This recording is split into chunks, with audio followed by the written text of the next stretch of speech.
atskiri tinklalapiai, yra Gerai. ten keičiasi savo tais užrašais, O tai yra nuotraukom. rimta?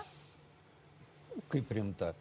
Juk visas tas informacinis karas ar ta informacinės atakos, tai jos turi vieną tikslą.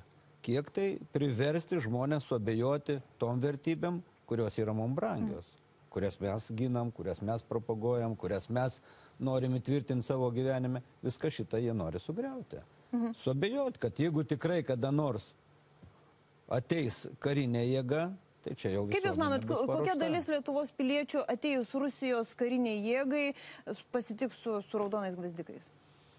Nu, man sunku pasakyti, kiek jų pasitiks, bet mes neturim padaryti, kad tokių iš vis būtų.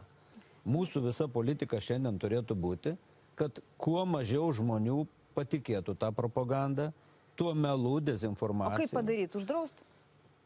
Galbūt tas kelias draudimo nėra pats racionaliausias, bet žiūrėkit, ne visi žmonės laikosi,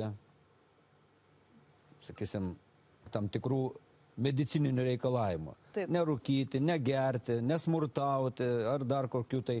Yra tam tikri ribojimai. Taip. Neprileisti žmogaus, nustatyti tam tikras valandas, uždrausti žiūrėti ir taip toliau.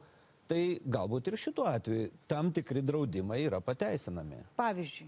Pavyzdžiui, jeigu atviras melas, dezinformacija. Apie ką?